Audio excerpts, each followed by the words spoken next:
10.1 Area of parallelograms and triangles. Before we start these specific shapes, let's recall some of the shapes that we've covered in the past. So we have a rectangle. I'd like you to draw a rectangle and then label the sides. Hopefully you can remember that the area of a rectangle is length times width, or some people refer to it as base times height. So I would be able to label one of the dimensions of the rectangle, the length or the base, and then the width or the height would be the other one. And then the perimeter of that rectangle is 2 times the length plus 2 times the width, or if you're using base and height, it would be 2 times the base plus 2 times the height. Now for a square, if we call the side just length S, the area of that square, since the square is a rectangle, technically we could be using the length times width formula. However, if we go a little bit more specific, that'll let us work backwards with it in the future possibly. So if we do side times side, that would simplify to be side squared. So that's the specific area formula for a square. And then the perimeter of the square, we could do 2 times the length plus 2 times the width. But then again, simplifying to get the specific formula, we would have 4s. So now a parallelogram. Parallelogram, to find the area, you take the product, meaning you're multiplying, the base, and its corresponding height. Now, one thing to remember very important here is the base and its corresponding height must be perpendicular to each other. So when we talk about the base of the parallelogram, that could be any side. So in this case, the base I'd be using in our picture is the one that I've labeled. The altitude is a segment that's perpendicular to the line containing the base. So here we have an altitude shown. If that's not on your notes, please include that now. And the height is the length of that altitude. So I would be able to label, there it is. I would be able to label that height. So a couple of pretty simple, straightforward examples to start us. We're supposed to find the area of each parallelogram, What I always have my students do, so this is something that you need to make sure you're doing as well, is you always start by writing down the equation or the formula that you're going to use before you plug any values in. So if we're finding a parallelogram, I have to use the formula area equals base times height. Now we have to show the numbers that we're using. So 5 would be the base that I have to use because 4 is the height that corresponds to that base or is perpendicular to it. So the area here would be 20 square inches. Notice I've got a label. Area will always be labeled with square units. For B, same idea. Have to write the formula. Area equals base times height. Now, the height is shown differently than it is in part A. The height is shown outside of the parallelogram. So that 3.5 would still be the height that corresponds to this 2 centimeter base because if I extend that base, that's the one that it's perpendicular to. So 2 times 3.5 is what we're actually multiplying. So the area is 7 square centimeters. Now, still working with parallelograms and area, we now have a parallelogram here with 2 different bases shown as well as 2 different heights or 2 different altitudes. Our job is to find the length of CF to the nearest thousandth. So that's where I'm going to put a variable, x in this case. And the first thing we have to do is we have to look for the base and the height. So obviously they have to be perpendicular to each other that we have both values for. So I can see that I have a base of 10 inches and its corresponding height is 12 inches. I can use those two to find the area of that parallelogram. Now, when we have the area of the parallelogram, that would allow us to find the missing height, which is CF in this case, that it corresponds to the base of 13 inches. So again, still using the area formula for a parallelogram, and since I'm using the same parallelogram, I would know that the area is the 120 square inches that we found previously, so I can plug that in for the area. Now my base and my height, I would just have to divide and solve for that variable. So in this case, the length of CF is approximately 9.231 inches, here, notice the label is not square inches, it's just inches because you're just finding a length, a linear dimension. So we're gonna have to make sure we're paying attention to our labels. All right, very similar one. We have a parallelogram with sides 15 centimeters and 18 centimeters. The height corresponding to the 15 centimeter base is 9 centimeters. Our job is to find the height that corresponds to the 18 centimeter base. So might be useful for you to draw yourself a picture.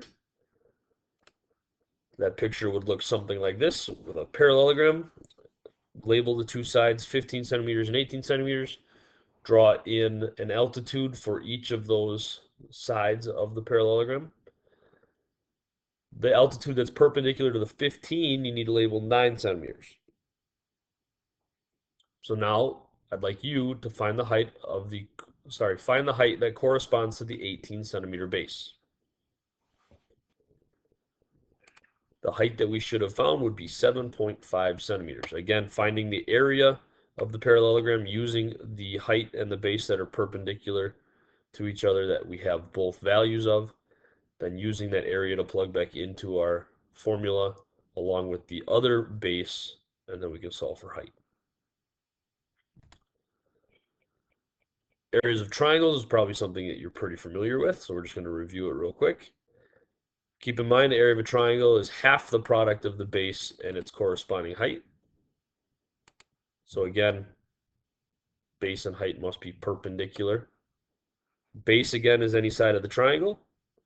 The height is the length of the altitude that contains to the line containing the base. So here we have our height. So if we're going to find the area of a triangle, again, just like before, we have to start with writing our formula. So area equals 1/2 base times height. Now the base that we need to use is always got to be the one that's perpendicular to the height. So our height here is 6.4 feet. The base is just the side of the triangle. So the base does not include this 4 feet here. Some people will add these together when you don't really want to. The 10 feet is the only base that we should use. So we get 32 square feet. In part B, go ahead and find the area of that triangle. Here we again have our formula, 1/2 base times height.